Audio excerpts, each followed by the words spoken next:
विद्यामंदिर पलूस प्रशालेची इयत्ता 10वी शिकणारी विद्यार्थिनी।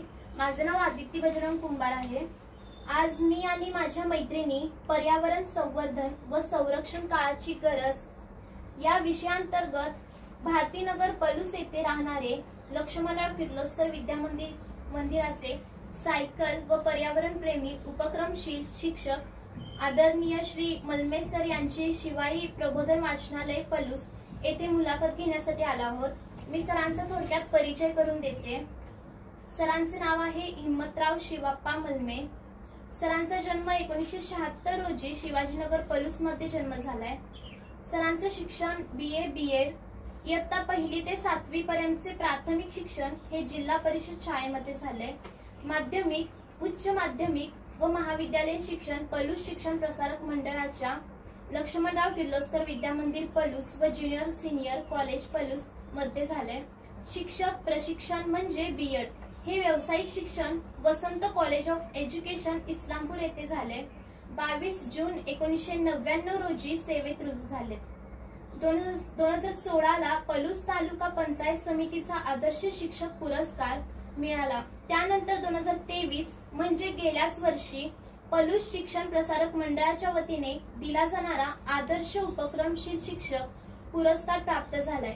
याशिवाय सरांना इतर अनेक संघटनांच्या संस्थेच्या वतीने पुरस्कार प्राप्त झाले।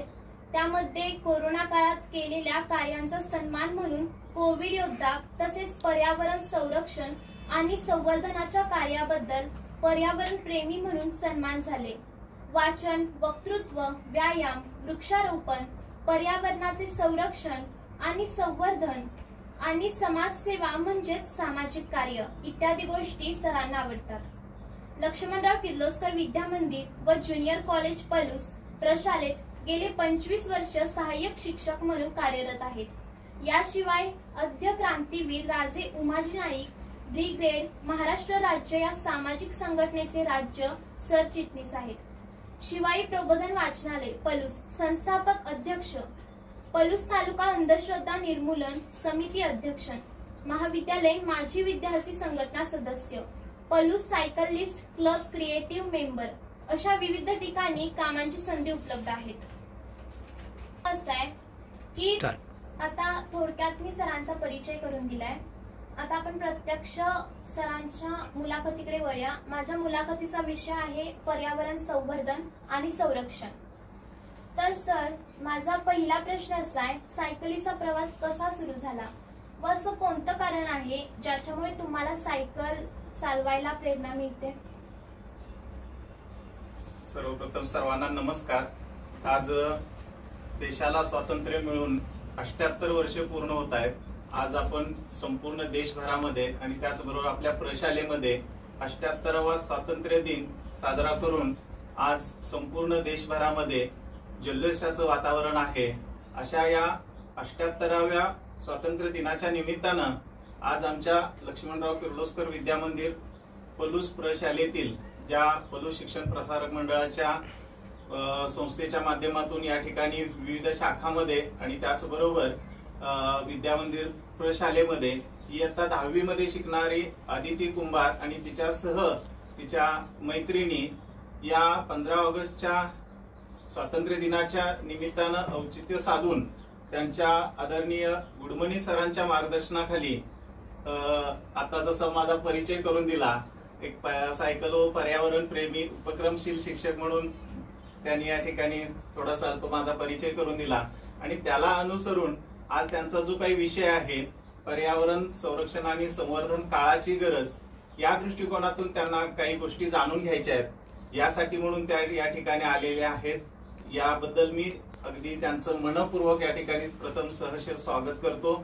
आणि आज संपूर्ण देशभरामध्ये स्वातंत्र्य दिनाच्या निमित्तानं जे उत्साही असं वातावरण आहे, त्या स्वातंत्र्य दिनाच्या निमित्तानं सर्वांना, देशभरातील सर्व नागरिकांना, समाज बांधवांना या ठिकाणी स्वातंत्र्य दिनाच्या खूप खूप हार्दिक शुभेच्छा देतो आणि प्रत्यक्ष त्यांना ज्या काही गप्पा गोष्टी करायच्या आहेत त्या गप्पा गोष्टीच्या विषयाकडे मी वळतो।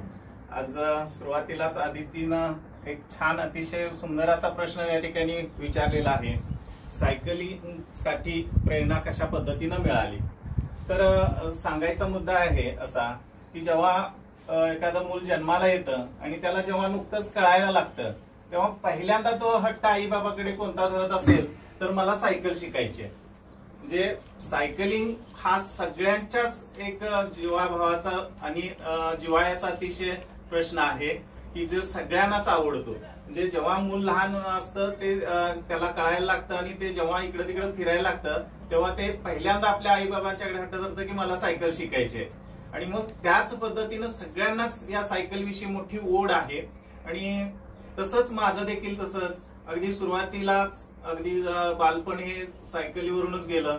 आमचा काळ जो आता जसं सांगितलं तर 76चा जन्म, त्यावेळेला नुकत्याच ज्या व्हेकल आहेत म्हणजे मोटरसायकली वगैरे त्यांचं प्रमाण कमी होतं आणि त्यावेळेला जास्तीत जास्त सायकलचाच वापर केला जायचा. आणि त्यामुळं सायकल हे आपसुकच एक आमचं म्हणजे काय वाहतुकीचं साधनच होतं, दळणवळणाचं साधन होतं. त्यामुळे सुद्धा त्याच्याकडे वळलो. आणि दुसरी गोष्ट म्हणजे जवळजवळ कॉलेज करेपर्यंत आम्हाला काही कुठलं वाहनं मिळाली नव्हती. किंबहुना अगदी नोकरीला लागल्यानंतर सुद्धा जवळजवळ 4-5 वर्ष मी सायकलनच शाळेत येत होतो. आणि शिवाजीनगरला माझा जन्म झाला. तिथं पासून आमच्या लक्ष्मणराव किर्लोस्कर विद्या मंदिरचं अंतर जर बघितलं तर साधारण 6-7 किलोमीटरचं अंतर आहे. तर हे दररोज जाणं येणं सायकलनच व्हायचं. म्हणजे जवळजवळ सुरुवातीची जवळजवळ 25 वर्ष ही सायकलनच प्रवास केलेला आहे. आणि त्यानंतरचा मग कालावधी मध्यंतरी नोकरी लागल्यानंतर एक 4-5 वर्ष गेली. त्यानंतर मग सगळं जसं काळ बदलतो तसं थोडंसं स्वतःला बदलायला लागतं. मग सुरुवातीला स्कूटर घेतली, त्यानंतर मग दुसरी गाडी घेतली. तोपर्यंत थोडासा एक मध्यंतरी एक 7-8-10 वर्ष गेली असतील. त्या काळात मात्र थोडंसं सायकलिंग थांबलं.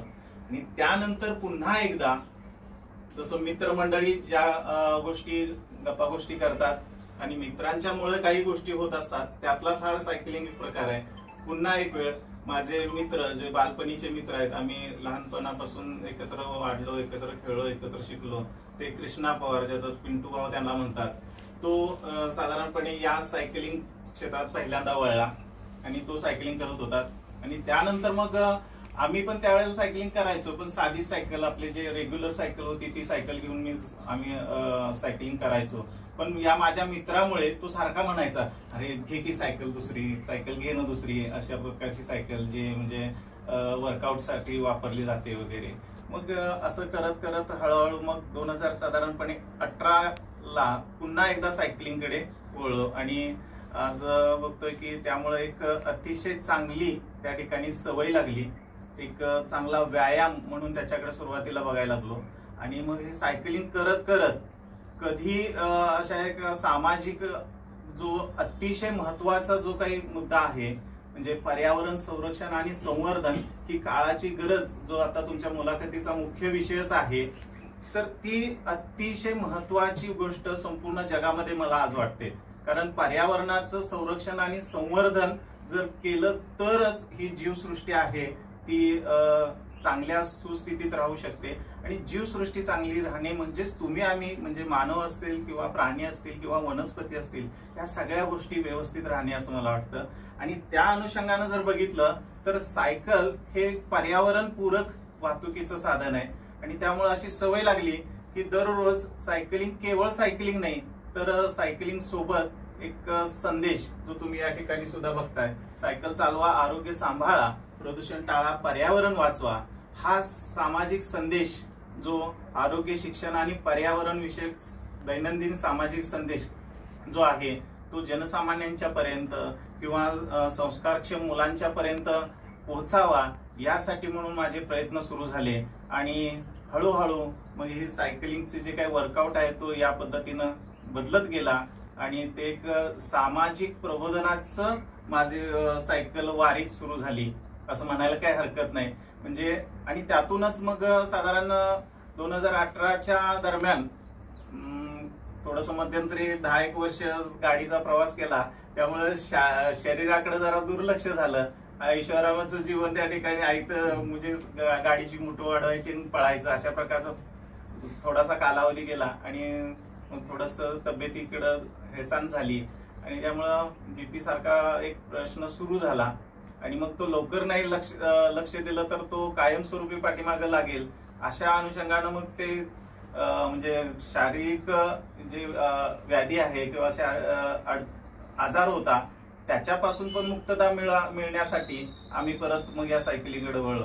केवळ मीच नाही तर माझी दोन्ही मुलं, त्यानंतर माझी पत्नी, आम्ही सगळे कुटुंबीय हे सायकलिंगकडे वळलो. अशा प्रकारे आमच्या या म्हणजे थोडक्यात काय एक सामाजिक प्रबोधन म्हणून आणि आरोग्याविषयी एक चांगला व्यायाम म्हणून सायकलकडे वळलो आणि आज खूप छान पद्धतीनं सायकलचा प्रवास सुरू आहे.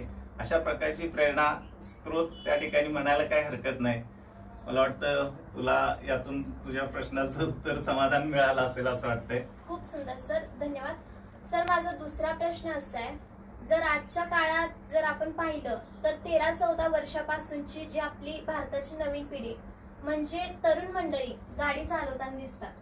म्हणजे त्यांच्याकडे त्यांच्या नावाचं लायसन्स सुद्धा नसतं, पण तरीही ते सायकल सोडून गाडी चालवताना दिसतात. तर त्यांना तुम्ही काय सांगू इच्छिता, कोणता संदेश द्याल? हा तर प्रश्न अतिशय गांभीर्याने घेण्याजोगा प्रश्न आहे. कारण आजच्या मुलांच्या समोर कोणाचा आदर्श ठेवावा, कोणाचा आदर्श घ्यावा, कोणाचं अनुकरण करावं हा मोठा प्रश्न त्या ठिकाणी असताना आपल्या घरातील आपले वडीलधारी मंडळी, आपले आई वडील हे आपले त्या ठिकाणी प्रेरणास्त्रोत किंवा आपला आदर्श असताना देखील नको त्या एखाद्या व्यक्तिमत्वाच्या सवयी किंवा त्यांच्या ज्या आवडी आहेत, निवडी आहेत त्यांच्या पाठीमागे लागतात. आणि त्यामुळे मला वाटतं की हे अनुकरण प्रिय ही संस्कारक्षम पिढी आहे की जे थोडस अजूनही त्यांच्यामध्ये चांगल्या पद्धतीची विचार करण्याची कुवत त्यांच्यामध्ये असत नाही. त्यामुळे ते जे काही बघतात ते लवकर फॉलो करायला बघतात. मग आता तू जसं म्हटलेस तसं म्हणजे 13-14 वर्षाची असेल म्हणजे साधारणपणे 18 वर्षाच्या खालची म्हणू आपण, की ज्यांना गाडी चालवण्याची परमिशन असत नाही. म्हणजे शासनाच्या दृष्टिकोनातून शासकीय जे नियम आहेत त्यानुसार आपल्याला 18 वर्षानंतर लायसन मिळत असतं. आणि मग ही मुलं किंवा त्याचे आई वडील आपल्या मुलाचं कौतुक करण्यासाठी किंवा आपला मुलगा किती छान गाडी चालवतो किंवा काहीतरी म्हणजे त्याच्या पाठीमागे हेतू ठेवून त्या मुलांना सुद्धा सहज त्या ठिकाणी गाड्या देतात. मग कदाचित त्यामध्ये मी पण येत असेल किंवा आपले सगळेच जण आपण त्याच्यामध्ये असतो की जे साधी गोष्ट आहे पण ती फार महत्वाची आहे, ती आपल्या कधी लक्षात पण येत नाही. आणि त्यामुळे ही मुलं अगदी 18 वर्षाच्या खाली असतानाच त्या ठिकाणी गाड्या फिरवताना आपल्याला दिसत आहेत. खरं तर शासनाच्या नियमानुसार जर बघितलं तर 18 वर्षानंतर लायसन मिळतं. तर मला असं या मुलांना असं सांगावंसं वाटेल की थोडासा धीर धरा, आपला 18 वर्षाचं वय पूर्ण होऊ द्या, तुमची त्या ठिकाणी चांगल्या पद्धतीची शारीरिक त्या ठिकाणी वाढ होऊ दे. आणि त्याचबरोबर जसं म्हटलं जातं सब्र का फल मिठा होता है असं म्हटलं जातं. म्हणून आम्ही जरा थोडंसं धीर धरला पाहिजे. गडबड करून घाई गडबड संकटात नाही म्हटलं जातं, म्हणजे अतिघाई तिथं संकटही असतातच असतात. आणि याच्याही पेक्षा महत्वाची गोष्ट सांगायचं झालं तर शासनाचा दंड कसा आहे, जर 18 वर्षाच्या आतमध्ये जर एखाद्या मुलानं गाडी चालवताना जर तो सापडला तर त्याला जो 25 वर्ष त्याला लायसन मिळत नाही. त्याशिवाय त्याला 3 वर्ष शिक्षा असते. त्याच्यासोबत त्याच्या पालकांना देखील त्या ठिकाणी शिक्षा असते आणि 25,000 रुपये दंड देखील असतो. म्हणजे एवढ्या सगळ्या अतिशय महत्वपूर्ण गोष्टी या म्हणजे मुलांना गाडी चालवण्याच्या पाठीमागे त्या ठिकाणी गांभीर्यानं घेण्याजोग्या आहेत.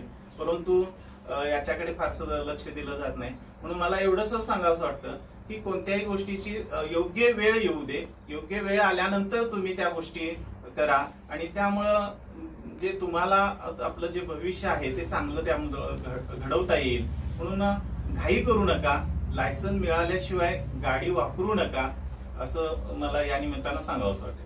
धन्यवाद सर, खूप छान. ठीक आहे सर, ज्याप्रमाणे मला प्रश्न पडलेले त्याचे उत्तरही मला खूप छान मिळालं आणि असेच काही प्रश्न माझ्या मैत्रिणीलाही पडले आहेत. तुमच्याशी गप्पा गोष्टी करतील. नमस्कार सर, माझे नाव दीपाली सरजे. मी इयत्ता 10वी मध्ये शिकत आहे. माझ्या प्रश्नाला नमस्कार सर, माझे नाव दीपाली श्रीकांत सरजे. मी इयत्ता 10वी मध्ये शिकत आहे. माझ्या प्रश्नाचे नाव लक्ष्मणराव किर्लोस्कर विद्या मंदिर पलूस असे आहे. सर, माझा पहिला प्रश्न असा आहे की सर, आपण जर जगाच्या दृष्टीने विचार केला तर एक मोठी समस्या म्हणजे पर्यावरण. आजकाल बऱ्याच ठिकाणी आपण पाहिले तर झाडाची संख्या खूप कमी आहे. बऱ्याच ठिकाणी झाडे तोडून घरे बांधतात, इमारती बांधतात किंवा मोठी मोठी डिमार्ट बांधतात. मग वृक्षतोड होऊ नये यासाठी कोणती दक्षता घेणे आवश्यक आहे? खूप छान दीपाली, कारण तू असा शब्द वापरलायस की आज जगाचा विचार करता. खरं तर आज जगाचा विचार करणारी मंडळीच आज खरे अगदी मोजके त्या ठिकाणी आपल्याला पाहायला मिळतात. प्रत्येक जण स्वतःचा त्या ठिकाणी विचार करून आपलं जीवन त्या ठिकाणी जगताना दिसतोय. आणि तू म्हणते जगाचा विचार करता आजची परिस्थिती अशा प्रकारची आहे.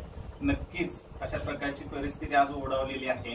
आणि मग त्या दृष्टिकोनातून आपण विचार केला तर वृक्षांची जी तोड आहे ती होऊ नये म्हणून आपण काय दक्षता घेतली पाहिजे हा अतिशय महत्वाचा प्रश्न आज आपण आपल्या समोर असलेला पाहतो. त्यासाठी म्हणून आपण एकतर महत्वाची म्हणजे वृक्ष लागवड आपण केली पाहिजे. जास्तीत जास्त वृक्ष त्या ठिकाणी लावले पाहिजेत. परंतु केवळ वृक्ष लागवड करणे म्हणजे झाडं लावणे एवढ्यापर्यंतची आपली भूमिका त्या ठिकाणी ठेवू नये. तर वृक्ष लावल्यानंतर त्यांची योग्य काळजी घेणं, त्यांचं संरक्षण आणि संवर्धन करणं ही अतिशय महत्वाची बाब त्या ठिकाणी आहे. त्याचबरोबर वृक्षतोड जे प्रतिबंधक कायदे आहेत त्याचं आम्ही काटेकोरपणे पालन केलं पाहिजे. आज आपल्याला अगदी नुकतंच आता जो काही शासन निर्णय झाला त्यानुसार तुम्ही सुद्धा ऐकलं असेल की आज जर झाड तोडलं तर त्याला 50,000 रुपये दंड केला जाणार आहे. म्हणजे यासारख्या ज्या गोष्टी आहेत त्याचा देखील आपण त्या ठिकाणी विचार केला पाहिजे. आणि केवळ दंड होतोय म्हणून ते वृक्षतोड थांबवणं हे पण योग्य नाही. तर अगदी आपली ती जबाबदारी, आपलं कर्तव्य आहे म्हणून आपण त्याच्याकडे पाहिलं पाहिजे. आणि महत्वाचं म्हणजे काय तर वृक्षाचं संगोपन आणि संरक्षण हे अतिशय महत्वाची बाब याच्या पाठीमागे आपण जर बघितली तर आपल्याला लक्षात येते की ज्यामुळं आपण या वृक्षांची जी काही तोड आहे ती जर थांबवली तर अर्थातच जे काही रिकाम्या जागा होत्या त्या ठिकाणी आज तू म्हणतेस की घरं, त्यानंतर वेगवेगळे डिमार्ट आहेत, उंच इमारती आहेत, ज्याला आपण आज म्हणतो की सिमेंटची जंगलं त्या ठिकाणी तयार झालेली आहेत. आणि या जर गोष्टी आपल्याला थांबवायच्या असतील तर सगळ्यात महत्वाची गोष्ट म्हणजे झाडं भरपूर लावली पाहिजेत, ती वाढवली पाहिजेत, त्यांची काळजी घेतली पाहिजे. आणि त्यासाठी म्हणून आपण काय केलं पाहिजे तर वृक्षांचं जे महत्व आहे ते लोकांच्या पर्यंत त्या ठिकाणी पटवून दिलं पाहिजे. लोकांना त्याचं आपण प्रबोधन केलं पाहिजे. वृक्षांचा आपल्याला कोणते फायदे आहेत, वृक्षामुळे आपल्याला कोणकोणत्या गोष्टी त्या ठिकाणी उपलब्ध होतात, या गोष्टी आपण जर सर्वसामान्यांच्या पर्यंत पोहोचवल्या तर निश्चितच या ज्या गोष्टी आहेत त्या कमी प्रमाणात होतील. त्यासाठी म्हणून आपण वृक्षांची नोंदणी करू शकतो. शासनाच्या ज्या विविध योजना आहेत त्यामध्ये मग वृक्षारोपण असेल किंवा त्या फळांच्या लागवडीसाठी दिलं जाणारं अनुदान असेल वगैरे अशा ज्या गोष्टी आहेत त्याच्या माध्यमातून आपण वृक्षारोपण त्या ठिकाणी करू शकतो, झाडं लावू शकतो. आणि सगळ्यात महत्वाचं म्हणजे या सगळ्या ज्या शासकीय योजना आहेत त्यांचा लाभ घेऊन आपलं जीवन देखील त्या ठिकाणी समृद्ध करू शकतो. आणि मग पर्यायानं आपला जो काही प्रश्न आहे जे वृक्षतोड त्या ठिकाणी होते तो या निमित्तानं नक्कीच त्या ठिकाणी कमी होईल. म्हणजे अशा प्रकारची आपण जर दक्षता घेतली तर वृक्षतोड जी आहे ती या ठिकाणी कमी होऊन वृक्षांची जास्तीत जास्त लागवड आपल्याला करता येईल. खूप छान. माझा दुसरा प्रश्न आहे सर, आजच्या जगात जर पाहिले तर मोठ्या प्रमाणात वृक्षतोड होत आहे. त्याच्यामुळे जमिनीची धूप होत आहे. कधी दुष्काळ तर कधी महापूर येत आहे. आणि यामुळे निसर्ग चक्र बिघडत आहे. आणि वृक्षतोड होऊ नये व निसर्ग चक्र बिघडू नये याच्याबद्दल तुम्ही काय सांगाल? दीपाली, कसं असतं की निसर्ग हा नेहमी बदलत असतो. म्हणजे निसर्गाचा नियमच आहे की बदल. म्हणजे समाजामध्ये जे काही बदल घडतात तशाच नैसर्गिक ज्या काही गोष्टी आहेत त्याच्यामध्ये सुद्धा फार मोठ्या प्रमाणात त्या ठिकाणी बदल घडत असताना आपल्याला पाहायला मिळतो. आणि निसर्ग चक्र म्हटलं तर ते त्याच्या नित्य नियमाप्रमाणेच ते चालू असतं. त्याला फक्त बदलवायचं कारण आम्ही म्हणजे मानव त्या ठिकाणी जास्तीत जास्त त्याला कारणीभूत करतो. मग या निसर्ग चक्राचं जर त्या ठिकाणी आपल्याला व्यवस्थितपणे जर ते सुरू आपल्याला त्याचं जर संतुलन किंवा त्याचं जे काही चक्र आहे ते जर सुरळीत जर चालू राहावंसं जर असं आपल्याला वाटत असेल तर मग त्यासाठी म्हणून आपण काय केलं पाहिजे, तर जे नैसर्गिक स्रोत आहेत त्याचा आपण काटेकोरपणे त्या ठिकाणी उपभोग घेतला पाहिजे, वापर केला पाहिजे. मग त्यामधलं पाणी असेल, जे ज्याला आपण भूजल म्हणतो, तर त्या पाण्याचा वापर आपण व्यवस्थित केला पाहिजे. पाण्याची नासाडी आपण थांबवली पाहिजे. पाण्याचा जो काही अतिरिक्त वापर आहे तो आपण टाळला पाहिजे. म्हणजे हे एक उदाहरण आहे. असे अनेक उदाहरणं त्या ठिकाणी आपल्याला देता येतील. जसं की ऊर्जा संचयन म्हणतो आपण, म्हणजे केवळ इलेक्ट्रिसिटीचा वापर करत असताना पाण्यापासून जी वीज निर्माण केली जाते त्याचा जर आपण जास्त वापर करायला लागलो तर ती सुद्धा या निसर्ग चक्राला कुठेतरी बाधा आणणारी गोष्ट आहे. म्हणून त्याच्याऐवजी आपण कशाचा वापर केला पाहिजे की ज्याला शासन सुद्धा त्या ठिकाणी अनुदान देतं. मग ती सौर ऊर्जा असेल किंवा पवन ऊर्जा असेल, अशा या ऊर्जा स्रोतांचा देखील आपण त्या ठिकाणी वापर करायला पाहिजे की जेणेकरून आपल्याला या निसर्ग चक्राचं जे काही रुटीन आहे ते व्यवस्थितपणे चालू राहील. आज आणखीन एक आपण गोष्ट बघतो की जो कचरा आहे, जो घनकचरा असेल किंवा जो कचरा आहे, तो कचऱ्याचा एक फार मोठा प्रश्न त्या ठिकाणी निर्माण झालेला आहे. मग त्यातल्या त्यात जर प्लास्टिकचा जर आपण विचार केला तर प्लास्टिकचा वापर हा सर्रास आज आपण करतोय, तर तो देखील कमीत कमी कसा करता येईल, म्हणजे कचरा होऊ नये, कचऱ्याची योग्य ते विल्हेवाट कशा पद्धतीनं त्या ठिकाणी आपल्याला लावता येईल, जेणेकरून हे निसर्ग चक्र आहे, या निसर्ग चक्राला त्या बाधा आणणाऱ्या गोष्टी आहेत. तर अशा प्रकारचा जो कचरा आहे तो त्याचं विलगीकरण आपण केलं पाहिजे. त्यानंतर तो कचऱ्याची जे विल्हेवाट आहे ती व्यवस्थित आपण लावली पाहिजे, जेणेकरून जे निसर्ग चक्र आहे त्याला बाधा आणणाऱ्या ज्या गोष्टी आहेत त्याचा जर आपण सुरळीतपणे वापर करायला लागलो तर निश्चितच हे जे बदलणारं आपल्याला वाटतं, जे निसर्ग चक्र बदलतंय, तर ते नक्कीच त्याच्या नियमानुसार ते चालेल. आणि दुसरी महत्वाची गोष्ट म्हणजे जे काही आता आपण बघितलं त्याप्रमाणे हे जे ऊर्जा स्रोत आहेत त्यांचा आपण काटेकोरपणे जर वापर करायला लागलो तर त्याचं म्हणजे निर्मितीसाठी लागणारा जो खर्च आहे तो पण त्या ठिकाणी कमी येऊ शकतो. भूजल पातळी असेल त्याच्यासाठी जलसंधारणासारखे शासनाचे अनेक उपक्रम आहेत, त्याचा आपण त्या ठिकाणी वापर केला पाहिजे. असं जर आपण करायला लागलो तर निश्चितच हे बदलणारं जे निसर्ग चक्र म्हणतोय आपण ते नक्कीच त्याच्या नियमाप्रमाणे त्याच्या योग्य त्या संतुलनासाठी, म्हणजे निसर्गाचं संतुलन राखण्यासाठी ज्या पद्धतीनं गरजेचं आहे त्या पद्धतीनं ते चालू राहील. धन्यवाद सर, खूप छान.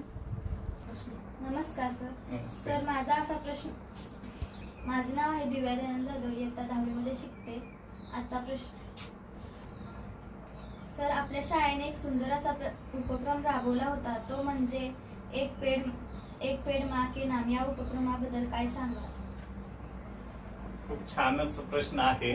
आणि नुकतंच आपल्या पलू शिक्षण प्रसारक मंडळाच्या लक्ष्मणराव किर्लोस्कर विद्या मंदिर व ज्युनियर कॉलेज आणि त्याचबरोबर जे विविध संकुल आहेत त्यांच्या सर्वांच्यासाठी हा एक केंद्र शासन पुरस्कृत असा एक हा उपक्रम होता की ज्यामध्ये शालेय स्तरावरती शिक्षा उत्सव या अंतर्गत अनेक उपक्रम त्या ठिकाणी शालेय स्तरावरती राबवायचं एक त्या ठिकाणी सप्ताह होता. आणि त्या अनुषंगानं प्रत्येक शाळेमध्ये अशा प्रकारचे उपक्रम त्या ठिकाणी लहान सण मोठ्या प्रमाणात थोडंसं राबवले गेले.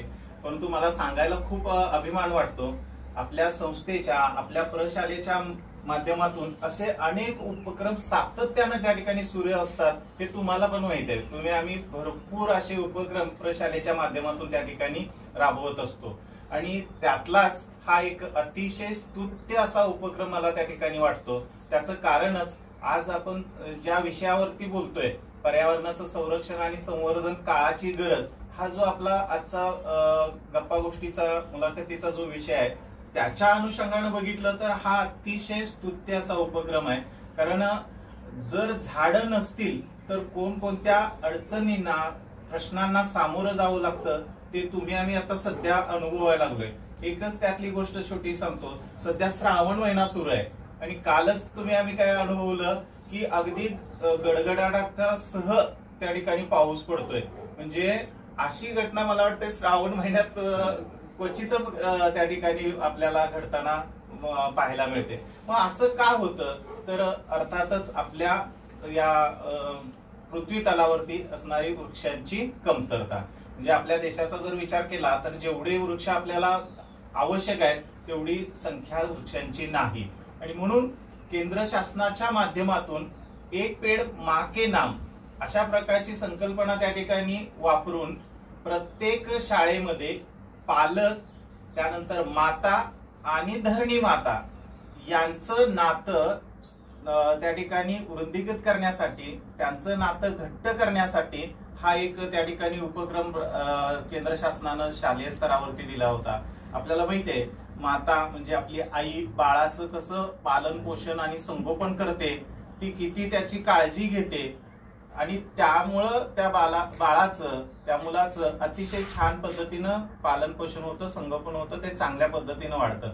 म्हणून या उपक्रमामध्ये एक पेड माँ के नाम म्हणजे मुलानं आणि त्या मुलाच्या आईनं म्हणजे माता पालकानं एकत्र यावं आणि एखादं रोप त्या ठिकाणी लावावं आणि त्याची पूर्ण जबाबदारी त्या बालकानं आणि त्या मातेनं आणि शाळेच्या माध्यमातून ते रोप त्या ठिकाणी मोठं करावं, त्याचं पालन पोषण करावं, अशा प्रकारची संकल्पना त्या उपक्रमापाठीमागे होती. आणि मग मला सांगायला खूप आनंद वाटतो आपल्या पलू शिक्षण प्रसारक मंडळाच्या लक्ष्मणराव किर्लोस्कर विद्या मंदिराच्या वतीनं प्रत्येक शाळेला किमान 35 रोपं लावण्याचं त्या ठिकाणी टार्गेट दिलेलं होतं. आणि तुम्ही आम्ही त्याचे साक्षीदार आहोत की 35च्या ठिकाणी आपण जवळजवळ 100हून अधिक वृक्षांचं त्या ठिकाणी रोपण केलं, वृक्षारोपण केलं. मग त्यामध्ये आंबा, नारळ, चिंच, त्यानंतर अशोकाची झाडं होती, त्याचबरोबर करंज, त्यानंतर मला वाटतं आवळा, त्यानंतर वावळा आणि तुझ्या वगैरे अशी जवळजवळ 100हून अधिक वृक्ष आपण त्या ठिकाणी लावले. आणि हे लावत असताना आपल्या संस्थेच्या माध्यमातून, प्रशालेच्या माध्यमातून इतकं त्या ठिकाणी सहकार्य लाभलं. आणि त्यामुळं या उपक्रमाला आपल्या संस्थेचे अध्यक्ष आदरणीय प्रकाश पुदाले साहेब, त्याचबरोबर उपाध्यक्ष आदरणीय संदेश कुलकर्णी साहेब, आपल्या संस्थेचे सचिव आदरणीय धोंडराम शिंदे सर, आणि सगळ्यात महत्वाचे म्हणजे या सगळ्या गोष्टी राबवून घेत असताना आपल्या प्रशालेचे, आपल्या सर्वांचे आदरणीय प्रेरणा स्त्रोत म्हणायला काय हरकत नाही, आदरणीय श्री ए सावंत सर जे आपल्या शाळेचे प्राचार्य आहेत, त्यांचं खूप बारकाईनं लक्ष असतं. सगळ्या गोष्टी त्या इतकं छानपणे राबवून घेतात की ज्यामुळे आम्हाला करायला सुद्धा खूप आनंद त्या ठिकाणी मिळतो. आणि म्हणून एक पेड माँ के नाम हा जो काही उपक्रम होता तो विद्यार्थी, त्यानंतर माता पालक आणि त्याचबरोबर त्यांच्या सोबत आलेले अनेक पालक, मग ते शाळा व्यवस्थापन समितीचे सदस्य होते, त्यानंतर राष्ट्रीय हरित सेनेचा त्याच्यामध्ये सहभाग होता, स्काउट गाईड याचं त्या ठिकाणी सहभाग होता. आणि हे सगळं राबवत असताना एक पेड माँ के नाम ही जी संकल्पना होती त्यामुळं आपल्या संस्थेच्या उपाध्यक्षा आदरणीय आशाताई पाटील माई यांच्या हस्ते पहिलं रोप त्या ठिकाणी लावलं गेलं. ही सुद्धा त्यातली एक उल्लेखनीय बाब मला त्या ठिकाणी सांगावीशी वाटते. म्हणजे माता पालक आणि विद्यार्थी पालकांच्या मतीनं ते आता इथून पुढे त्या रोपाची काळजी घेणार आहेत, ते रोप वाढवणार आहेत आणि त्याचं पालन पोषण छान पद्धतीनं करणार आहेत. त्या दिवशी खूप साऱ्या पालकांचा अतिशय चांगला त्या ठिकाणी प्रतिसाद मिळाला आणि जो उपक्रम होता तो अतिशय छान पद्धतीनं पार पाडला. म्हणून आपणही अशा प्रकारच्या उपक्रमामध्ये सहभागी होतोय हे तुमचं आमचं पण खऱ्या अर्थानं भाग्य आहे. आणि हे करत असताना सावंत सर या इको क्लबचे अध्यक्ष म्हणून त्या ठिकाणी कार्यरत आहेत. त्यानंतर मी आणि साबळे सर याचं समन्वयक म्हणून त्या ठिकाणी काम पाहतोय. आणि इको क्लब हा एक साधारणपणे प्रत्येक वर्गातले 4-5 विद्यार्थी असं म्हणून इको क्लब तयार झालेला आहे. आणि त्यांच्या माध्यमातून असं नेहमीच आपण उपक्रम राबवतो आणि तो सुद्धा अतिशय छान मला वाटतं त्या दिवशी उपक्रम पार पडला. आणि तितक्याच पद्धतीनं त्याची काळजी इथून पुढे तुम्ही आम्ही मिळून घेऊया. धन्यवाद सर, खूप छान. नमस्कार सर, माझे नाव धनश्री कोल्हे, मी लक्ष्मणराव किर्लोस्कर विद्या मंदिर पलूस शाळेत शिकते. सर, सर, तुम्ही सायकलिंग सोबत कोणते सामाजिक उपक्रमात सहभाग घेता? तर सायकलिंगच्या सोबतच अनेक उपक्रम, अनेक त्या ठिकाणी वेगवेगळ्या गोष्टी, शिवाई प्रबोधन वाचनालय, पलूस या माध्यमातून, त्याचबरोबर मी ज्या सामाजिक संघटनेमध्ये काम करतो ते आद्यक्रांती राजीव नाईक ब्रिगेड असेल, पलूस तालुका अंधश्रद्धा निर्मूलन समिती असेल किंवा पलूस सायक्लिस्ट क्लब, अशा ज्या काही वेगवेगळ्या संघटनांच्या मध्ये मला काम करण्याची संधी मिळते, त्या निमित्तानं वाचन संस्कृती वाढवूया, नवनवीन सुसंस्कार रुजवूया, हा तर आपल्या या वाचनालयाचा एक मोटोच आहे, थोडक्यात म्हणायला काही हरकत नाही. आणि मग त्याच्या अनुषंगानं वेगवेगळ्या ठिकाणी काम करत असताना अनेक या उपक्रमाचं त्या ठिकाणी आयोजन करायची त्या ठिकाणी संधी मिळते. मग त्यामध्ये आपण बघतो की जे महापुरुष आहेत त्या महापुरुषांचं कार्य, त्यांच्या जयंती पुण्यतिथीच्या निमित्तानं या ठिकाणी वेगवेगळ्या क्षेत्रातील मान्यवर मंडळींना त्या ठिकाणी बोलवून त्यांच्या हस्ते या ठिकाणी जयंती पुण्यतिथी साजरी केली जाते. त्याचबरोबर जे आर्थिकदृष्ट्या दुर्बल असणारे, जे काही समाजामध्ये असणारे अनेक कुटुंब आहेत, त्यांच्या शिक्षणासाठी बऱ्यापैकी काही आपल्याला जी काही मदत करता येईल त्या पद्धतीने त्या ठिकाणी केली जात असते. त्यानंतर वृक्षारोपण सारखे त्या ठिकाणी उपक्रम राबवले जातात. त्याचबरोबर सामाजिक बांधिलकी जपत असताना समाजामध्ये असणारे ज्या काही वेगवेगळ्या अनिष्ट रूढी परंपरा आहेत त्या सुद्धा त्या ठिकाणी त्यांचं निर्मूलन करण्यासाठी अंधश्रद्धा निर्मूलन समितीच्या माध्यमातून असेल, त्यानंतर वैज्ञानिक दृष्टिकोनातून वेगवेगळे उपक्रम त्या ठिकाणी मुलांच्या समोर ठेवून, समाजासमोर ठेवून समाजाचं प्रबोधन करण्याचा देखील त्या ठिकाणी या माध्यमातून त्या ठिकाणी प्रयत्न होत असतो. मग म्हणजे थोडक्यात काय, आरोग्य, शिक्षण, पर्यावरण, त्याचबरोबर समाज प्रबोधन, आणि त्यासाठी म्हणून या वेगवेगळ्या गोष्टी या वाचनालयाच्या माध्यमातून, प्रशालेच्या माध्यमातून तर ठीकभर आपण त्या ठिकाणी गोष्टी मुलांच्या समोर ठेवत असतो. आणि या पद्धतीने इकडं मला या सुद्धा माध्यमातून या सगळ्या गोष्टी समाजापर्यंत पोहोचवण्याची थोडक्यात त्या ठिकाणी संधी मला मिळत असते. अशा प्रकारचे वेगवेगळे उपक्रम, त्यामध्ये मुलांच्या वेगवेगळ्या कॉम्पिटेटिव्ह एक्झाम सुद्धा या ठिकाणी घेतल्या जातात. म्हणजे स्पर्धा परीक्षाला मुलांना सामोरं जात असताना त्याची एक तयारी म्हणून सामान्य ज्ञान स्पर्धा इथे घेतली, त्यानंतर चित्रकला स्पर्धा घेतली. अशा वेगवेगळ्या माध्यमातून म्हणजे जे संस्कारक्षम पिढी आहे त्या संस्कारक्षम पिढीच्या समोर अनेक प्रबोधनपर गोष्टी या माध्यमातून त्या ठिकाणी आम्ही ठेवण्याचा प्रयत्न करतो. धन्यवाद सर. नमस्ते सर, माझे नाव गायत्री रावसाहेब पाटील, मी आता 10वी मध्ये शिकते. सर, माझा आता असा प्रश्न आहे की सायकलिंग करताना पहिल्यांदा तुम्हाला कोणकोणत्या अडचणी आल्या? छान. अडचणी म्हणण्यापेक्षा थोडेसे या सायकलिंग साठी आपल्याला कमकुवत वाटणाऱ्या गोष्टी मी त्याला म्हणेन. म्हणजे ज्या आपल्याकडं त्या अशा म्हणजे देण्यासाठी थोडासा प्रयत्न करावा लागतो. अडचणी म्हटलं की मग आपण त्याच्याकडे त्या सायकलीकडे वळणार नाही, म्हणून अडचणी न म्हणता या गोष्टी थोडस मी वेगळ्या पद्धतीने सांगेन. सगळ्यात महत्वाची गोष्ट म्हणजे सायकलिंग करायचं झालं तर सकाळी लवकर उठायला लागतं, आणि ते बऱ्यापैकी सगळ्यांना जमतच असं नाही. खूप लोक त्याचा संकल्प करतात, काही नाही आता उद्या मी लवकर उठणार आणि सायकलिंग करणार, परंतु उठण्यापासून सुरुवात होते. त्यानंतर पुढे जर सांगायचं झालं तर सायकलिंग करत असताना आपल्याकडे असणारे जे रस्ते आहेत ते रस्त्यावरती असणारे खड्डे वगैरे आहेत, त्यानंतर जी रस्त्यावरती असणारी वाहनांची गर्दी असते, या गोष्टी थोड्याशा अडचणीच्या असतात. आणि जेव्हा आपण बाहेर पडतो त्यावेळेला समजा सायकलचा काही बिघाड झाला तर तो पण एक भाग त्याच्यातला अडचणीचा थोडासा ठरू शकतो. पण ही केवळ अडचण नाही तर त्याच्यावरती आपण सहज मात पण करू शकतो. समजा सायकलचा काही बिघाड झाला वगैरे तर आपल्याला माहिती आहे की जवळपास आपल्या शेजारी पाजारी कोणीतरी काहीतरी मदत करणारी असतातच असतात. म्हणजे या अडचणी म्हणून आपण त्याच्याकडे न बघता एक त्याच्यावरती आपण कसा मार्ग काढायचा आणि मग कसं सायकलिंग आपल्याला जास्तीत जास्त करता येईल हा एक भाग असतो.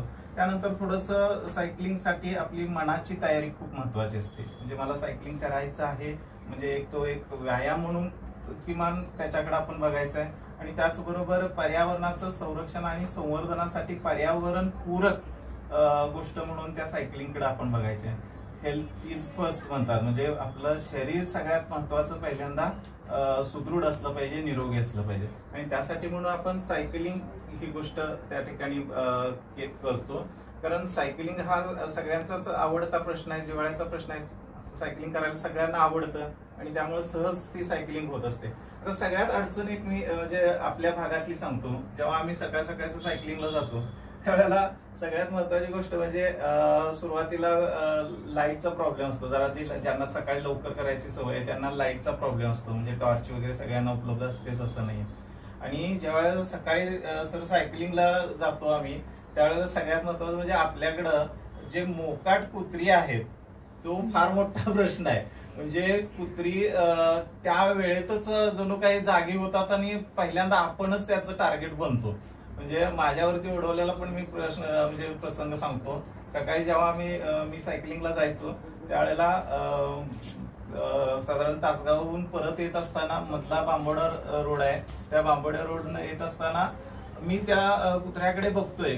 ते अगदी बिचारा गप्प रस्त्याच्या बाजूला उभं होतं आणि मी त्याच्या जवळ गेल्यानंतर ते केव्हा आलं आणि मला ते पाय त्यानं पकडला मला कळलं देखील नाही. त्यानंतर मला 3 इंजेक्शन घ्यावी लागली. म्हणजे ही एक फार मोठी त्या ठिकाणी अडचण आहे. कुत्री सकाळ सकाळची खूप दमवतात, त्यामुळं सायकलिंग करताना तो एक भाग सगळ्यात महत्वाचा त्या ठिकाणी लक्षात घ्यावा लागतो. आणि बाकीचं मग काय ज्या थोड्याफार ज्या गोष्टी आहेत त्या थोडंसं आपण मॅनेज केलं की अडचण कोणती राहत नाही, चांगल्या पद्धतीनं सायकलिंग करू शकतो. आणि एक आपल्याकडं म्हणजे शारीरिक क्षमता हा एक भाग असतो आणि तो आपण सरावानं प्राप्त करू शकतो. म्हणजे सराव केला की त्या पण गोष्टी नाही होतात. Thank you sir. नमस्कार सर, माझे नाव वैष्णवी तानाज कदम, मी लकी विद्या मंदिरमध्ये शिकते. तर माझा प्रश्न असा आहे की तुम्ही सायकल चालवताना पहिला प्रवास कोणता केला व त्यातून तुम्हाला सायकलिंग करताना कोणते फायदे झाले? खूप छान प्रश्न आहे. कारण सायकलचा पहिला प्रवास जो तू म्हटलीस तसं सायकलचा पहिला प्रवास हा तू मगाशी पण मी म्हटलं की ज्या वेळेला सायकल शिकलो त्यावेळेला पलूस ते शिवाजीनगर ते आपले पलूस असा सायकलचा प्रवास सुरू झाला. पण ज्या वेळेला प्रत्यक्ष सायकलिंगकडं म्हणजे काय म्हणूया आपण व्यावसायिक सायकलिंग किंवा वर्कआउटचा सायकलिंगचा प्रवास म्हटला तर बराच गॅप गेल्यानंतर जेव्हा पुन्हा सायकल सुरू केली त्यावेळेला सुरुवातीला पलूस आणि पलूस परिसरातली जे काही ठिकाणं आहेत अशा ठिकाणांना जाऊन भेटी देणं आणि तिथनं परत येणं हा असा सुरुवात त्या ठिकाणी झाला. आणि जवळजवळ पलूस मधले आणि पलूस परिसरात पलूसच्या अवतीभोवती असणारे तासगाव तालुका असेल, त्यानंतर खानापूर म्हणजे इकडं विटा असेल, इकडं इस्लामपूर वाळवा असेल, तिकडे आष्टा असेल, असे जे काही आजूबाजूचे तालुके आहेत या तालुक्यात मधला प्रवास त्या ठिकाणी सायकलिंगचा सुरू झाला. सुरुवातीला 5-10 किलोमीटर पासून सायकलिंग चालू झाली आणि हळूहळू ती 25-30 आणि त्यानंतर अगदी रोज 40-50 किलोमीटर पर्यंत केव्हा पोचली हे देखील कळलं नाही. आणि जवळजवळ एका दिवसामध्ये 200 किलोमीटरचा देखील प्रवास करण्याचा योग आला. म्हणजे जवळजवळ एक 4-5 किलोमीटर पासून ते जवळजवळ 200-300 किलोमीटरचा प्रवास हा कसा त्या ठिकाणी सुरू झाला हे त्या सायकलिंगच्या माध्यमातून कळलं देखील नाही. पण त्यातला जो सगळ्यात महत्वाचा जो सायकलचा प्रवास म्हणून ज्या वेळेला त्याच्याकडे आपण बघू त्यावेळेला मला आठवतो की भाई सदाशिव मगदूम हे राष्ट्र सेवा दलाचे जिल्हाध्यक्ष आहेत. त्यांनी राष्ट्रीय एकात्मता सायकल रॅली आयोजित केलेली होती की जी साधारणपणे 300 ते 500 किलोमीटरची ती सायकल रॅली होती आणि जवळजवळ 3 दिवसाचा तो प्रोग्राम होता आणि ती मिरजेतून सुरू होणार होती. आणि मिरजेतून सुरू होऊन ती कर्नाटकमध्ये जाऊन कर्नाटकातून परत जत तालुक्यामध्ये सिंदूर नावाचं एक गाव आहे की ज्या ठिकाणी सिंदूर लक्ष्मण एक अतिशय महान क्रांतिकारक स्वातंत्र्य सैनिक त्या ठिकाणी आपल्या या महाराष्ट्रातले होऊन गेले, ज्यांनी इंग्रजांना सळोखीपुळो करून सोडलं, इंग्रजांना परतवण्यासाठी अतिशय बहुमोल असं तिथं योगदान दिलं. तिथं त्याची सांगता होणार होती. आणि मग असं 3 दिवस काही शक्य नव्हतं म्हणून मी पलूस मधून मिरजेला जाऊन साधारणपणे मिरज म्हणजे सांगली, मिरज आणि त्यानंतर पुढं शेडबाळ आणि कागवाड आणि परत तासगाव मार्गे या ठिकाणी पलूस असं जवळजवळ 150 किलोमीटरचा जो काही सायकल प्रवास होता तो मला म्हणजे आठवतो. तो पहिल्यांदा मी मोठा प्रवास त्या ठिकाणी 150 किलोमीटरचा प्रवास केला असेल. त्यामध्ये मग माझ्यासोबत आमच्या सायकलिंग मधलेच महेश मधने आमचे मित्र होते. त्यानंतर माझा चिरंजीव वरदराज हा देखील होता. त्यानंतर आम्हाला सपोर्ट करण्यासाठी आदरणीय मारुती शिरतोडे सर त्या ठिकाणी आलेले होते आणि जवळजवळ त्या ठिकाणी भाई सदाशिव मगदूम यांच्या माध्यमातून जवळजवळ 301 लोक या सायकल रॅलीमध्ये सहभागी झाले होते. त्यांचा हा 500 किलोमीटरचा प्रवास होता, पण आम्ही वेळेअभावी तो एका दिवसात 150 किलोमीटरचा प्रवास करून तो मला वाटतं माझा हा पहिला मोठा सायकलचा प्रवास होता. Thank you sir. आणि त्यातच तुझा आता एक जोडून प्रश्न आहे की सायकलिंगमुळे कोणते फायदे झाले. एकतर मला या ठिकाणी सांगायला आवडतं की माझा आतापर्यंतचा सायकलचा प्रवास हा जवळजवळ 40,000 किलोमीटरचा सायकल प्रवास झालाय आणि नुकतंच गेल्या वर्षी कॅलेंडर वर्षामध्ये 1 जानेवारी 23 ते 31 डिसेंबर 23 या वर्षामध्ये 10,051 किलोमीटरचा माझा सायकल प्रवास झालेला होता. म्हणजे एका वर्षात ती माझी एक मोठी अचिव्हमेंट त्या वेळची होती. असा साधारण 40,000 किलोमीटरचा आतापर्यंतचा सायकल प्रवास झालेला आहे. तो मग अगदी 4-5 किलोमीटर पासून ते 200-300 किलोमीटर पर्यंत जसा झाला तो सांगितला. आणि यामुळं फायदे जर आपण बघितलं तर अतिशय महत्वाचे आणि म्हणजे सगळ्यांना ते लक्षात येण्याजोगे त्या ठिकाणी फायदे आहेत.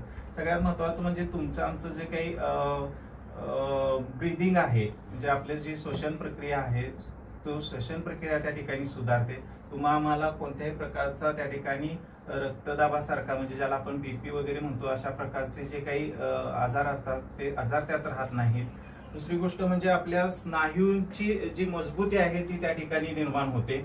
त्याचबरोबर त्या ठिकाणी सांगायचं झालं तर सायकलिंगमुळे सगळ्यात महत्वाचं म्हणजे सगळ्यांच्या समोर एक प्रश्न असतो की माझं वजन वाढलेलं आहे आणि ते वजन कमी करायचं आहे मला, म्हणून देखील लोक सायकलिंगकडे वळतात आणि त्यामुळे सायकलिंगमुळे वजन नक्कीच त्या ठिकाणी कमी होतं आणि त्याच्यावरती मर्यादा पण ठेवता येते. हा देखील त्या ठिकाणी फायदा सायकलिंगमुळे होतो. आणि सायकलिंग केल्यामुळे सगळ्यात महत्वाची गोष्ट आजचा आपण जो काही मुलाखतीचा विषय ठेवलेला आहे पर्यावरणाचं संरक्षण आणि संवर्धन, ही गोष्ट अतिशय चांगल्या पद्धतीनं या सायकलचा वापर केल्यामुळे होते. कारण प्रदूषणासारखे जे प्रश्न आहेत इतर वाहनांचा वापर केला तर प्रदूषण फार मोठ्या प्रमाणात होतं आणि ते या सायकलिंगमुळे त्या ठिकाणी आपण टाळू शकतो. आणि दुसरी गोष्ट म्हणजे त्यासाठी आपण जे काही सायकलिंग करत असतो त्याबरोबरच आपल्याला जे आर्थिक दुर्गंध आर्थिक जे काय म्हणू तोटा होतो म्हणजे नुकसान सोसावं लागतं. वाहनं चालवताना पेट्रोल डिझेल यासारखे जे काही भरमसाठ ज्यांचे दर वाढलेले आहेत त्यामुळे आपल्याला आर्थिक म्हणजे पैशाचा सुद्धा त्या ठिकाणी दुर्गंध बसत असतो. सायकल वापरल्यामुळं बराचसाच त्याची बचत होते. नैसर्गिक जे संसाधन आहेत त्याच्यावरती पण त्या ठिकाणी मर्यादा ठेवता येते. म्हणजे अशा अनेक सारे त्या ठिकाणी ज्या गोष्टी आहेत त्या सायकलिंगच्या माध्यमातून आपल्याला करता येतात. आणि सगळ्यात महत्वाची गोष्ट जी कोणत्याही पैशामध्ये आपल्याला मोजता येणार नाही, सायकलिंगमुळे इतका एक चांगला त्या ठिकाणी आपला कॉन्टॅक्ट तयार होतात. कारण आपण सायकलिंग करत असताना वेगवेगळ्या ठिकाणी जातो, वेगवेगळ्या ठिकाणी भागातली लोक त्यामुळे भेटतात आणि त्यामुळे एक वेगळा आपला परिवारच जणू काही त्या ठिकाणी सायकलिंगच्या माध्यमातून तयार होतो की जो आपण कोणत्याच गोष्टीमध्ये काउंट नाही करू शकत. जीवाभावाची माणसं इतकी त्या ठिकाणी आपल्याला भेटतात आणि तो एक वेगळाच त्या ठिकाणी आपला परिवार तयार होतो. म्हणजे या गोष्टी केवळ कशामुळे होतात तर त्या सायकलिंगमुळे होतात. सायकलिंगमुळे आपलं जे काय आजार आहे ते आजार आपल्याला जडत नाहीत. आपलं चांगलं आरोग्य त्या ठिकाणी निरोगी जीवन आपण चांगलं त्या पद्धतीनं जीवन जगू शकतो. असे अनेक सारे त्या ठिकाणी उपयोग आपल्याला सायकलिंगमुळे होतात. तर मी अक्षता सुरेश गावडे इयत्ता 10वी. माझा प्रश्न असा आहे की सर आजच्या पिढीला तुम्ही झाडे लावा व झाडे जगवा ही आजच्या काळाची गरज ठरली आहे, तर तुम्ही या पिढीला कोणता संदेश द्याल? संदेश असं म्हणणार नाही, पण आपण जीवनात काय केलं पाहिजे असं मी नक्की त्या ठिकाणी सांगण्याचा प्रयत्न करेन. खरं तर झाडे लावा, झाडे जगवा, निसर्ग आपला समृद्ध ठेवा, पर्यावरणाचं संरक्षण आणि संवर्धन, जीवसृष्टीचं रक्षण आणि सायकल चालवा, आरोग्य सांभाळा, प्रदूषण टाळा, पर्यावरण वाचवा ही संकल्पना खरं तर पर्यावरणाच्या संरक्षण आणि संवर्धनाच्या दृष्टीनं एक अतिशय महत्वपूर्ण पाऊल आहे असं मला वाटतं.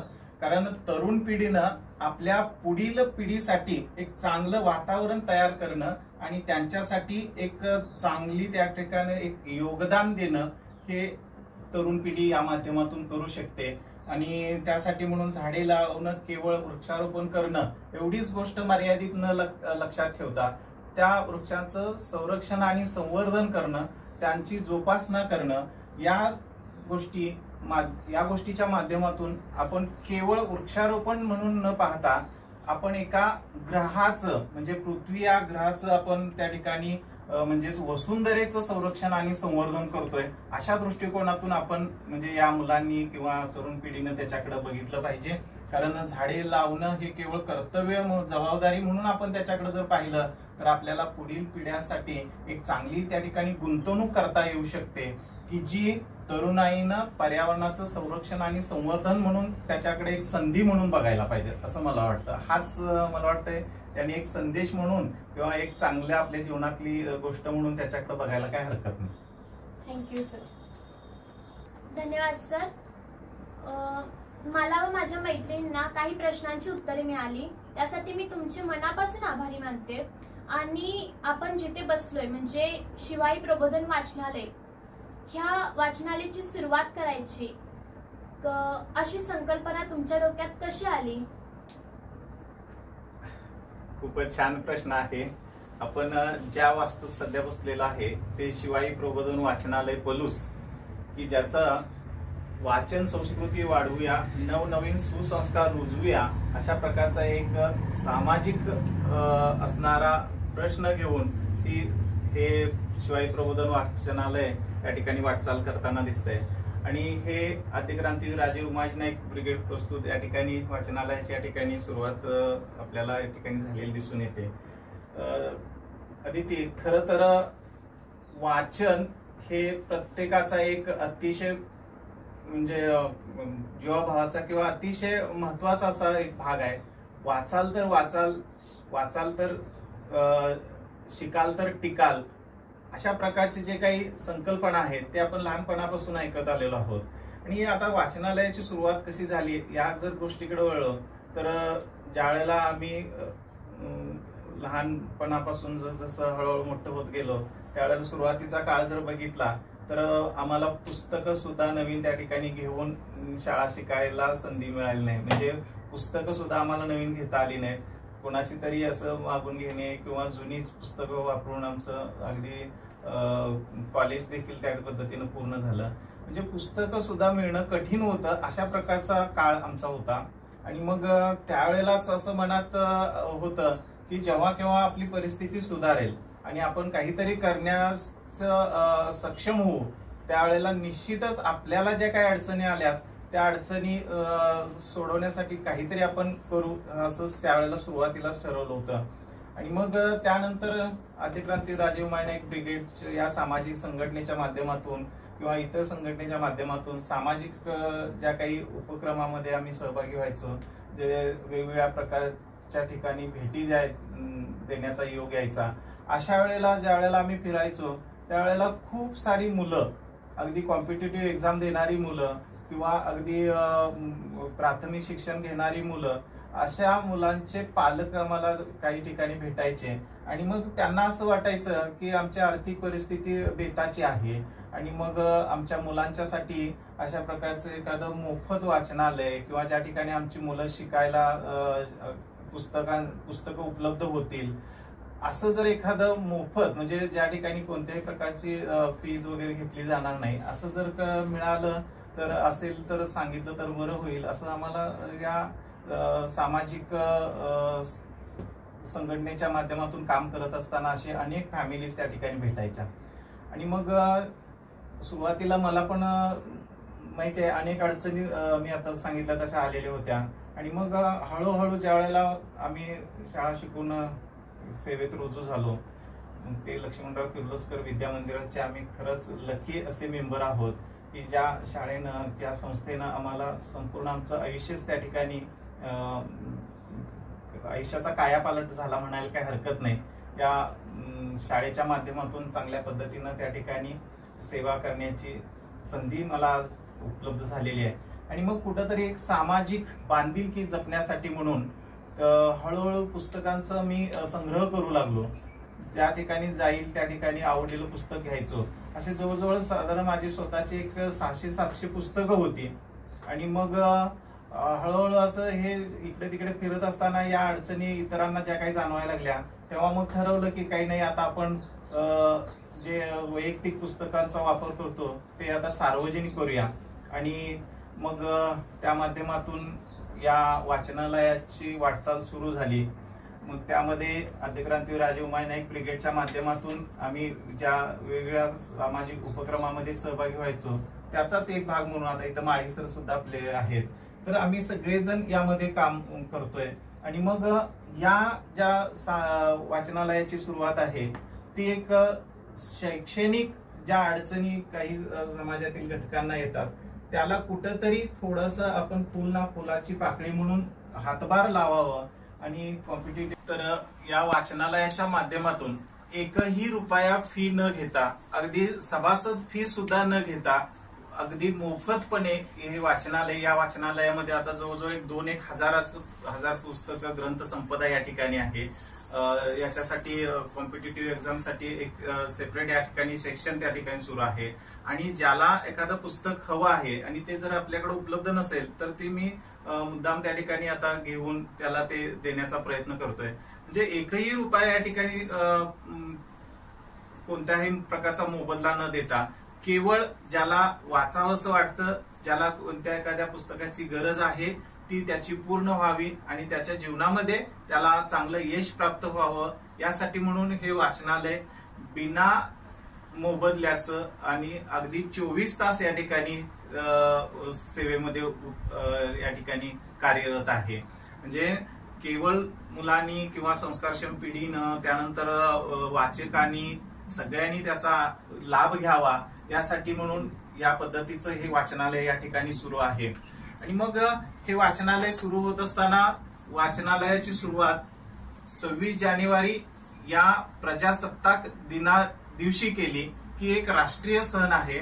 आणि त्याचबरोबर आपल्याला माहिती आहे की अजून एक गोष्ट आपण अतिशय भयानक असा काळ अनुभवला, जो कोरोना पिरियड म्हणून आपण ओळखतो. कोरोना पिरियडमध्ये सगळी मुलं या वाचनापासून बाजूला गेलेली होती, वाचनाकडे दुर्लक्ष झालं होतं. संपूर्ण विश्वच त्या जणू या समस्येचं त्या ठिकाणी गुरफटला गेलेला होता. आणि मग ती जी काही अडचण आहे ती वाचनाकडे दुर्लक्ष झालेलं होतं. आणि त्यावेळेला असं वाटलं की बाबा आणि पुन्हा एकदा आपण या मुलांना वाचनाच्या प्रभावात आणावं आणि त्यांनी परत एकदा वाचनाकडे वळावं, म्हणून देखील या वाचनालयाची सुरुवात झाली. आणि मग वाचनालयाची सुरुवात सुद्धा मला खूप सांगायला अभिमान वाटतो की जवळजवळ 14 ते 15 वर्ष सायकलवरून वाचनालय चालवणारे व्यक्ती, जे आदरणीय जीवन इंगळे गुरुजी म्हणून खटाव तालुका त्या ठिकाणचे आहेत, ते या वाचनालयाचं उद्घाटन करण्यासाठी या ठिकाणी आलेले होते. म्हणजे अशा एका व्यक्तिमत्वाकडून की ज्यांनी त्या वाचनालयच त्या ठिकाणी सेवा वाहून घेतलेली आहे, अशा एका व्यक्तीकडून आपल्या या वाचनालयाचं उद्घाटन त्या ठिकाणी झालं. त्याला अध्यक्ष म्हणून तितक्याच टोलामुलाचे आपल्याला क्रांतिसिंह नाना पाटील नाव ऐकून माहित आहे, थोर क्रांतिकारक, त्यांचे नातू ऍडव्होकेट सुभाष बापू पाटील हे अध्यक्ष म्हणून त्या ठिकाणी होते. त्यांचं देखील विट्यामध्ये अतिशय छान असं वाचनालय आहे. असे मंडळी आणि त्याचबरोबर शिक्षण क्षेत्रातल्या आपल्या लकीचा परिवार आणि त्याचबरोबर या आमच्या आद्यक्रांतीवीर राजे उमाजी नाईक ब्रिगेडचे सर्व परिवार, अशा सर्वांच्या माध्यमातून या वाचनालयाची सुरुवात झाली. आणि एक छानसं वाचनालय या ठिकाणी अतिशय प्रसिद्ध असणाऱ्या, ज्यांचं कार्य अतिशय तोलामोलाचं आहे, सामाजिक प्रबोधन जे आयुष्यभर करत आले, अशा अनेक व्यक्तिमत्वाच्या भेटी या वाचनालयाला आजपर्यंत झालेल्या आहेत. आणि त्यांची खूप त्या ठिकाणी मोठी लिस्ट आपल्याला सांगता येईल, पण आता मी काही त्याच्याकडे वळणार नाही. पण अतिशय सुंदर पद्धतीनं असं वाचनालय या ठिकाणी बाळानं सुरू आहे. शेवटी मला एक थोडीशी जाता जाता ही गोष्ट सांगावीशी वाटते की आजची तरुण पिढी ही वेगवेगळ्या स्पर्धेच्या युगामध्ये असताना एक निगेटिव्हिटी मध्ये आढळलेली आपल्याला पाहायला मिळते. म्हणजे असे तरुण पिढी अशी आहे की जे नैराश्याच्या जाळ्यात ओढली गेलेली आहे. म्हणजे आजकाल मुलांना एखादी गोष्ट सहन करणं तसं सहज शक्य होत नाही. म्हणजे सहनशीलता मुलांची त्या ठिकाणी थोडीशी कमी झालेली आपल्याला पाहायला मिळते. मग अशा वेळी मुलांनी आपल्या पालकांच्या बरोबर ज्या काही आपल्या अडीअडचणी आहेत त्या शेअर केल्या पाहिजेत. पालकांच्या बरोबर बोललं पाहिजे. आपल्या ज्या काही अडचणी आहेत ते त्यांच्या समोर मांडल्या पाहिजेत. आणि जीवनामध्ये ज्या काही चुकीचा निर्णय आहे तो आपला होणार नाही याच्या दृष्टीनं आपण थोडंसं जर विचार केला तर ज्या निगेटिव्ह असणाऱ्या गोष्टी आहेत त्या नक्कीच पॉझिटिव्ह होतील. कारण आपल्याला माहितीये की आपल्या पालकांचा आपल्यावरती खूप विश्वास असतो आणि त्या विश्वासाला कुठं तडा जाणार नाही याची काळजी आपण पुरेपूर घेतली पाहिजे. आणि मग अशा पद्धतीची जर आपण वाटचाल केली तर आपलं भविष्य नक्कीच उज्ज्वल होऊ शकतं. कारण असं म्हटलं जातं life is short and time is fast. या सगळ्या गोष्टीचा विचार केला तर प्रत्येक क्षण म्हणजे we want to enjoy every moment however it is in front of us, it comes in front of us, असं आपल्याला या ठिकाणी सांगावं वाटतं. म्हणजे थोडक्यात काय, जो काही येणारा जो प्रसंग आहे तो आपण अगदी आनंदाने स्वीकारला पाहिजे आणि आपल्या जीवनाची वाटचाल केली पाहिजे. शेवटी जाता जाता एकच मला या ठिकाणी गोष्ट सांगावीशी वाटते की जे आजच्या विषयाला अनुसरून आहे, पर्यावरणाचं संरक्षण आणि संवर्धन काळाची गरज, या दृष्टिकोनातून मला पण वाटतं की माझ्या आयुष्यातली एक पहिलीच कविता असेल जी पर्यावरण पूरक असा संदेश त्यातून आपल्याला मिळतो. आरोग्य, शिक्षण आणि पर्यावरण याच्याशी संबंधित असणारी एक कविता आहे, ती मी या ठिकाणी सांगण्याचा प्रयत्न करेन की आणि तो आपल्या मला वाटतंय मुलाखतीचा समारोप पण होईल. आणि हा एक सर्वांसाठी एक छोटासा संदेश देखील मला वाटतं होऊ शकेल. तर ती कविता अशी आहे. कवितेचं शीर्षक आहे जग हे सारे सुंदर आहे. जग हे सारे सुंदर आहे. जग हे सारे सुंदर आहे, आपण सुंदर होऊया. जग हे सारे सुंदर आहे, आपण सुंदर होऊया. आपली वसुंधरा स्वच्छ, सुंदर आणि प्रदूषण मुक्त ठेवूया. आपली वसुंधरा स्वच्छ, सुंदर आणि प्रदूषण मुक्त ठेवूया. झाडे लावू, झाडे जगू, निसर्ग आपला समृद्ध ठेवू. झाडे लावू, झाडे जगू, निसर्ग आपला समृद्ध ठेवू. आपली वसुंधरा ही स्वच्छ, सुंदर आणि प्रदूषण मुक्त ठेवू. आपली वसुंधरा ही स्वच्छ, सुंदर आणि प्रदूषण मुक्त ठेवू. सायकल चालवू, आरोग्य सांभाळू. सायकल चालवू, आरोग्य सांभाळू, प्रदूषण आपण टाळूया. सायकल चालवू, आरोग्य सांभाळू, प्रदूषण आपण टाळूया. आपली वसुंधरा ही स्वच्छ, सुंदर आणि प्रदूषण मुक्त ठेवूया. आपली वसुंधरा ही स्वच्छ, सुंदर आणि प्रदूषण मुक्त ठेवूया. प्लास्टिकचा वापर करणे हो आपण टाळूया. प्लास्टिकचा वापर करणे हो आपण टाळूया. पर्यावरणाचं संरक्षण आपण सारे मिळून करूया. पर्यावरणाचे संरक्षण आपण सारे मिळून करूया. जग हे सारे सुंदर आहे, आपण सुंदर होऊया. आपली वसुंधरा ही स्वच्छ, सुंदर आणि प्रदूषण मुक्त ठेवूया. ओढे, नाले, नद्यात कचरा टाकणे हो आपण टाळूया. ओढे, नाले, नद्यात कचरा टाकणे आपण टाळूया. आपली वसुंधरा ही स्वच्छ, सुंदर आणि प्रदूषण मुक्त ठेवूया. झाडे, वेली, पशु पक्ष्यांचे संरक्षण हो आपण करूया. झाडे, वेली, पशु पक्ष्यांचे संरक्षण हो आपण करूया. आपली वसुंधरा ही स्वच्छ, सुंदर आणि प्रदूषण मुक्त ठेवूया. संस्कारक्षम पिढीमध्ये हो वाचन संस्कृती वाढवूया. संस्कारक्षम पिढीमध्ये हो वाचन संस्कृती वाढवूया. नवनवीन सुसंस्कार आपण सारे मिळून रुजवूया. नवनवीन सुसंस्कार आपण सारे मिळून रुजवूया. जग हे सारे सुंदर आहे, आपण सुंदर होऊया. आपली वसुंधरा ही स्वच्छ, सुंदर आणि प्रदूषण मुक्त ठेवूया. संस्कारक्षम तरुण पिढीला मैदानी खेळ खेळण्यात प्रोत्साहन आपण देऊया. संस्कारक्षम तरुण पिढीला मैदानी खेळ खेळण्यास प्रोत्साहन आपण देऊया. आपली वसुंधरा ही स्वच्छ सुंदर आणि प्रदूषण मुक्त ठेवूया.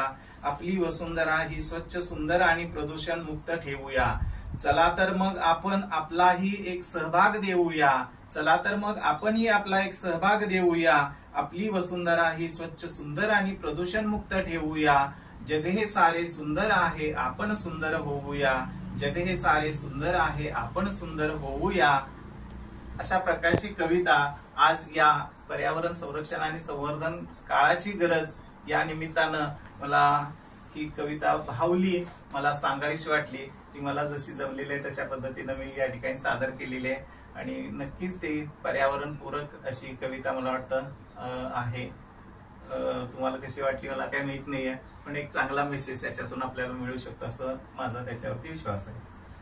खूप सुंदर सर, खूप सुंदर कविता होती आणि अशाच प्रकारे तुम्ही आम्हाला मार्गदर्शन केलं व आम्हाला मोलाचे मार्गदर्शनही तुमच्याकडे मिळाले. त्यामुळे मी व माझ्या मैत्रिणी खरंच मनापासून ऋणी आहे. आणि आता आपल्या मुलाखतीच्या शेवटी एक प्रतिज्ञा आहे की आपण सर्वजण मिळून घेऊया. पर्यावरण संबंधित प्रतिज्ञा घेणार आहोत, त्यासाठी आपण तयार राहूया. पृथ्वीवरील सर्व जीवांचे जीवन सुखकर होण्यासाठी मी खालील तत्वे अंगीकारण्याची शपथ घेते.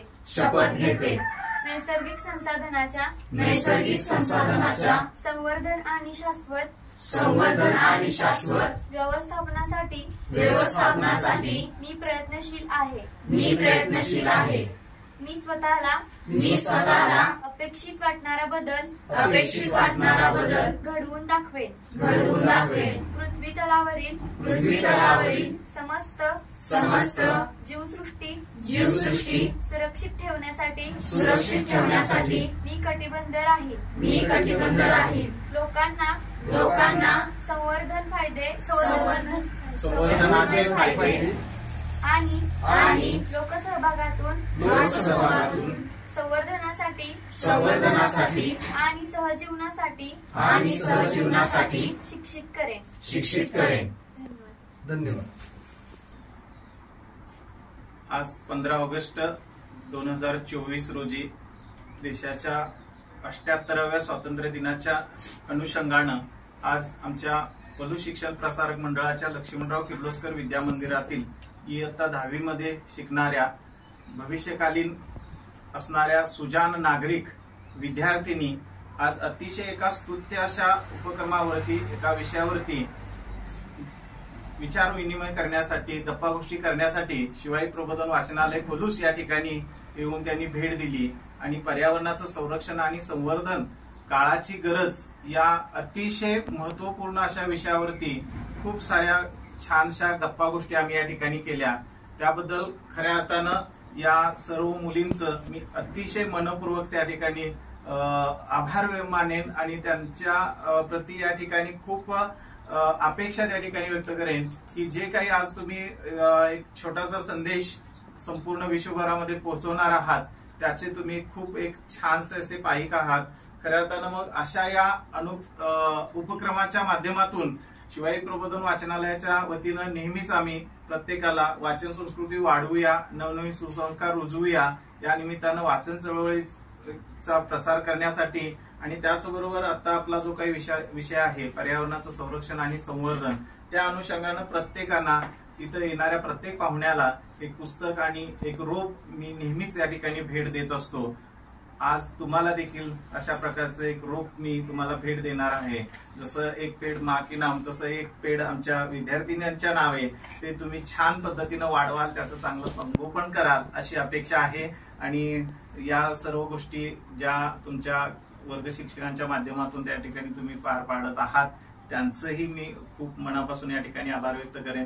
त्यांनाही एक रोप, त्यांनाही एक पुस्तक या निमित्तानं देऊन वाचन संस्कृती आणि अर्थातच पर्यावरणाचं संरक्षण आणि संवर्धन यासाठी तुम्ही आम्ही सर्वजण बांधील होऊया आणि आपल्या वसुंधरेचं, आपल्या या पृथ्वी तलाचं जे काही उज्ज्वल भविष्य आहे, जे आपल्यासाठी महत्वाचं आहे, त्याच्यासाठी आपण कटिबद्ध होऊया असं या ठिकाणी मी जाता जाता शेवटी या ठिकाणी आपल्या एक सद्भावना तुमच्यापर्यंत पोहोचवून सर्वांना एक रूप आणि एक पुस्तक या ठिकाणी देऊन तुमचा खरंच या ठिकाणी एक अतिशय स्तुत्य उपक्रम आहे, त्याला मी खरंच काय म्हणूया सॅल्यूट करतो. खूप छान.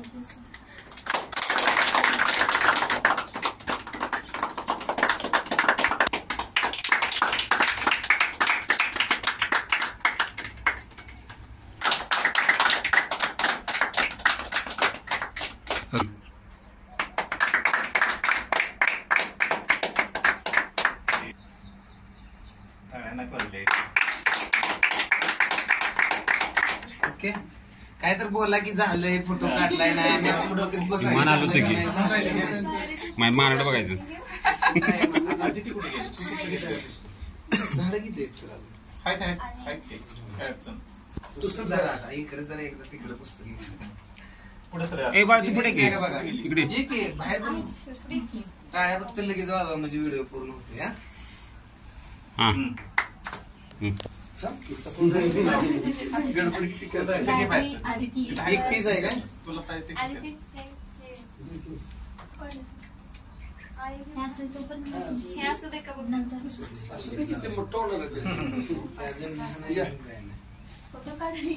अक्षता ते या बाळा. हा ओके